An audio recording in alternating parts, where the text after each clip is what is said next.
Macedonia, home of Alexander the Great, perhaps the greatest conqueror the world has ever known. Though scorned by ancient Greeks as barbarians and long neglected by scholars, the ancient Macedonians are now being recognized as a people of wealth and sophistication. Their royal tombs have yielded staggering works of art, gold and silver, and enduring riddles about the genius behind Alexander's greatness. But to the people of Athens, the setting for Greece's golden age, the Macedonians who produced Alexander were not Greek at all.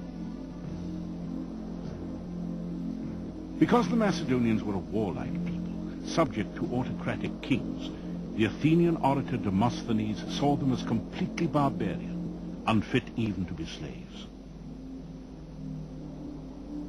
The rise of the Macedonians was once viewed by historians as a depressing postscript to the glory that was Greece. Historian Eugene Borza has specialized in the culture of ancient Macedon. What we know about the Macedonians are primarily from Greek sources, or traditions derived from the Greek sources, and therefore we have a skewed view of them depending upon the views of people who were largely their enemies in antiquity.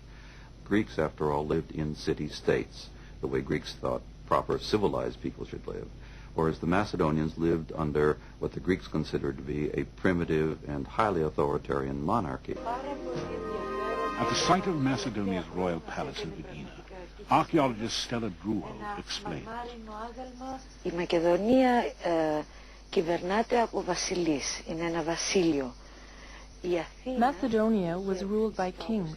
It was a kingdom. Athens had democracy, a great achievement of the Greek civilization. Demosthenes defended democracy versus monarchy, the Macedonian political system.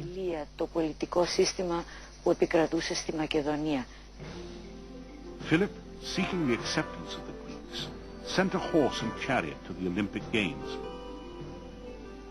and invited the great poets and scholars of Greece, such as Aristotle, to the Macedonian capital of Pella. But the Greeks, influenced by the orator Demosthenes, continued to see Philip as a tyrant, a hard-drinking lecher, and a barbarian who had no right to claim the mantle of Greece. From his Olympian kingdom, stung by rejection, Philip would bring the disrespectful Greeks to bay. Through force of arms, Philip united the Macedonian kingdom and defeated neighboring tribes to the north and east. His infantry took up a revolutionary weapon, the sarissa. This spear, nearly twice as long as the Greek spears, kept the enemy almost hopelessly at bay.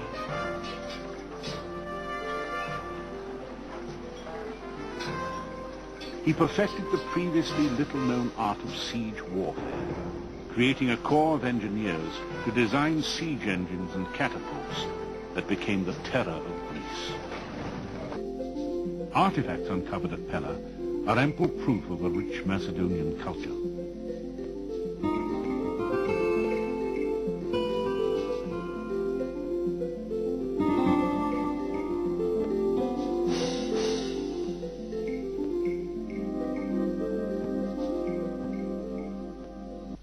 Excavations by our colleagues in Greece have brought to light sufficient examples of an exquisite taste in art that suggests that these Macedonians were not a race of barbarians as Demosthenes and other Greeks had charged. Eugene Borza believes historians of Alexander and his world conquest have obscured the culture of the Macedonians. For Borza, the truly heroic figure of Macedonian history, by far a better example of its greatness, was the father of Alexander, Philip II. Undoubtedly, Alexander was young and impetuous and brilliant, and perhaps, along with Napoleon, the greatest military genius of all times. But he was not a thinker and a planner as Philip was. Philip had enormous diplomatic as well as military skills and was a leader of men in a way that perhaps Alexander was not. The most significant Macedonian artifacts yet found are in the village of Vergina, some 30 miles north of Mount Olympus in northern Greece.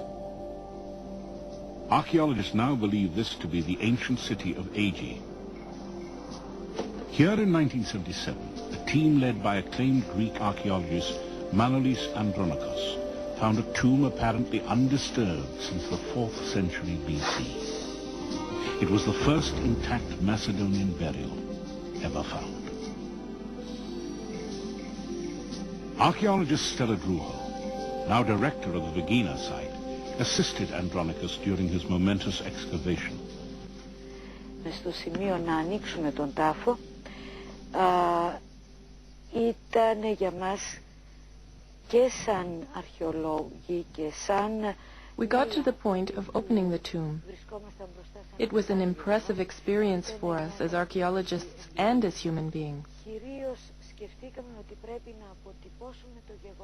We had to be calm and accept what we found.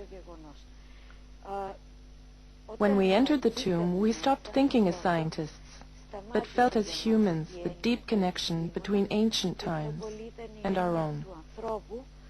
Που μπαίνει σε έναν χώρο από τα παλιά χρόνια, συνδέει το χρόνο, τον παλιό χρόνο με τον νέο.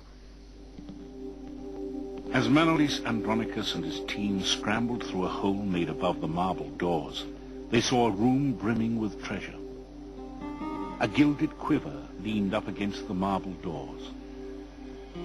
Behind it lay 74 arrowheads and decomposed wooden shafts. Exquisitely made bronze and silver vessels.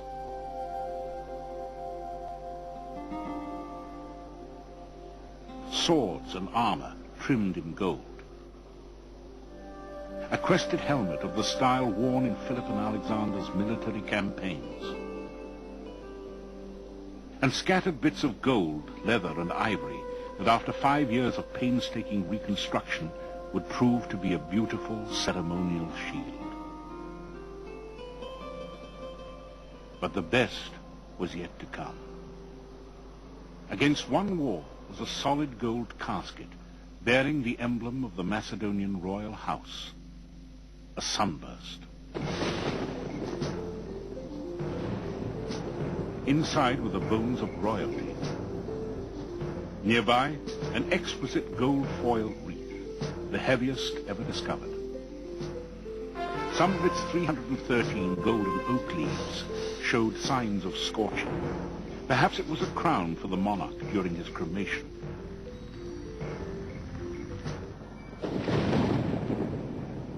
Though the identity of the buried king is unknown, the treasure found in the tomb is unmistakable proof that the Macedonians were not a barbaric tribe whose only accomplishment was making war.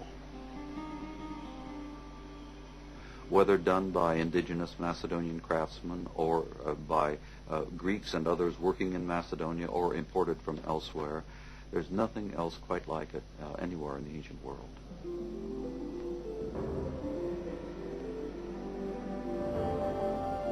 Archaeologists are finding increasing evidence that the Macedonians had a far more sophisticated culture than previously thought.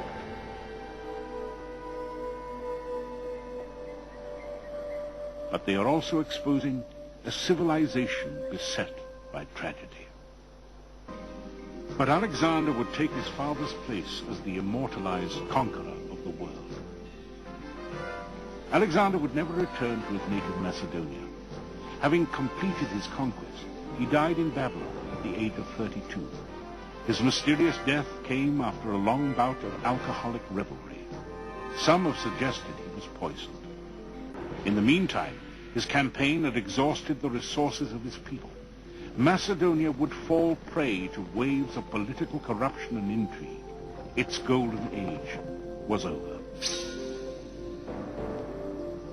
Ironically, Alexander, regarded by many Greeks as barbaric, would be the means by which Greek culture would spread throughout the world.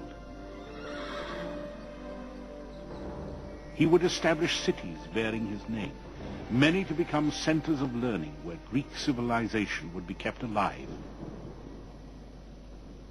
overshadowing the culture of Macedonia.